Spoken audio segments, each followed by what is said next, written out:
एक शाम प्राची टीवी पर सीरियल देख रही होती है, तभी उसकी सास वहाँ आती है। अरे सीरियल में तो ऐसे मग्न है जैसे आज रात का खाना पड़ोसी आकर बनाएंगे। मुझे पता ही नहीं था आपने अपने बेटे की शादी पड़ोस में भी की हुई है। मतलब? मतलब इस घर में सारा काम बहू ही करती है, आप तो सिर्फ खर्राटे मारती हैं। अच्छा जी, फिलहाल तो तुम आराम फरमा रही हो, चलो जाओ, ये मेरे टीवी देखने का समय है। हाँ, इसीलिए मुझे भगाया जा रहा है। सॉरी, अब तो बिल्कुल नहीं जाऊंगी।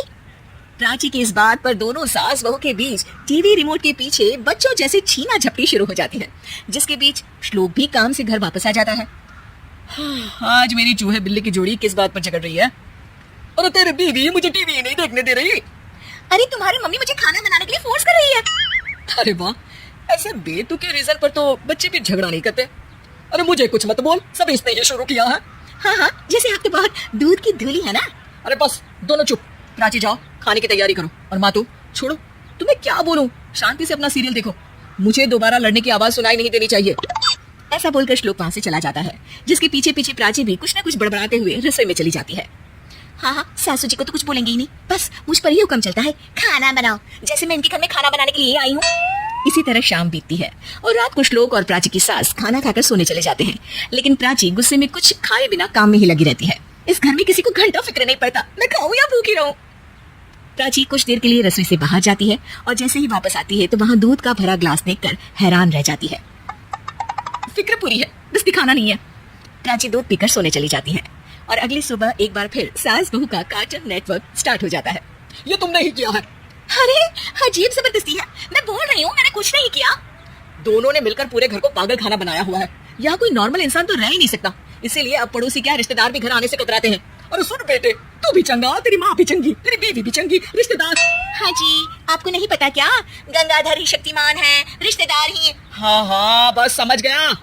कभी जानवरों जैसे लड़ेंगी तो कभी जुगलबंदी करेंगी। भाई मैं आप दोनों के बीच में नहीं फंसना चाहता। सास बहू की इस मन मौजी जोड़ी से परेशान होकर श्लोक अपना सिर खुजलाता वहां से चला जाता है। चलो अब मैं भी कीर्तन में जा रही हूँ। इस पर जैसे ही सास कमरे में अपना पर्स लेने जाती है तो वहां नाश्ते की प्लेट रखी देख मुस्कुराने लगती है और नाश्ता करके घर से बाहर निकलते हुए कुछ पैसे टेबल पर रख जाती है, जिसकी कुछ देर बाद सिलेंडर वाला घर आता है। ओ मोरी मैया, मैं सिलेंडर के बारे में तो बिल्कुल भूल ही गई थी। घर खर्च के सारे पैसे भी मम्मी के पास है और श्लोक से बोला तो उल्टा 4 बात सुनाएंगे। प्राची ये सोच ही रही होती है कि अचानक उसका चेहरा चमक उठता है और वो घर में आकर इधर उधर देखने लगती है। तभी उसकी नजर टेबल पर रखे पैसों पर पड़ती है, जिन्हें वो सिलेंडर वाले को दे देती है। ये सब श्लोक देख लेता है। अच्छा बेटे, इतना बड़ा घोटाला, सबके सामने मैं तेरी दुश्मन और पीठ पीछे तेरी मेरी यारी। इस पर श्लोक एक प्लान बनाता है और शाम को सब एक साथ बैठे होने पर बोलने लगता है। माँ, तुम दोनों की बहुत लड़ाई होती है, इसलिए मैं सोच रहा हूँ कि प्राची को उसके घर छोड़ाऊं, इससे वो भी खुश रहेगी और तुम भी। अचानक श्लोक की ये बात सुनकर सास बहू शौक से उसकी तरफ देखती है। अरे ऐसे कैसे घर छोड़ाओगे, मुझे कहीं नहीं जाना। अरे तुमने बोला नहीं पर मैंने सुन लिया, तुम्हें मम्मी के साथ रहना अच्छा नहीं लगता, मुझे पता है। अरे वाह, अरे जब बहू खुद कुछ काम बोले तो वो तुझे सुनता नहीं, और अब जो इसने बोला ही नहीं वो तू समझ गया। जब उसे नहीं जाना तो फिर जबरदस्ती क्यों कर रहा है? अच्छा, फिर आपको मौसी के घर छोड़ाता हूँ। बस अब आप दोनों एक घर में एक छत के नीचे नहीं रह सकती। मैं इस टॉम एंड जेरी की जोड़ी को और नहीं झेल सकता। है? ऐसे कैसे नहीं रह सकते? तुम्हें इतनी दिक्कत है तो तुम्हारा बोरिया बिस्तर पैक कर देती हूँ, लेकिन मम्मी जी कहीं नहीं जाएंगी। बिल्कुल यही सुनना था मुझे। अगर दोनों में इतना ही प्यार है फिर हर वक्त ये लड़ाई का नाटक क्यों करती हो?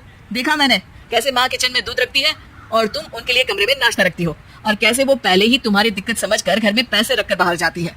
अरे भाई, इतना ड्रामा तो डेली सोप में भी नहीं होता जितना तुम दोनों ने इस घर में फैलाया हुआ है। तू हमें टॉम एंड जेरी बोलता है ना, तो याद कर वो दोनों भी एक दूसरे को बाहर वालों की बुरी नजर से बचाने के लिए हमेशा सबके सामने लड़ते थे, लेकिन अकेले में दिक्कत के समय मदद भी तो करते थे। बस हमारा रिश्ता भी कुछ ऐसा ही है। और वैसे भी अगर सास बहू में तू मैं नहीं होती तो दुनिया वालों को कहानियां कैसे मिलेंगी?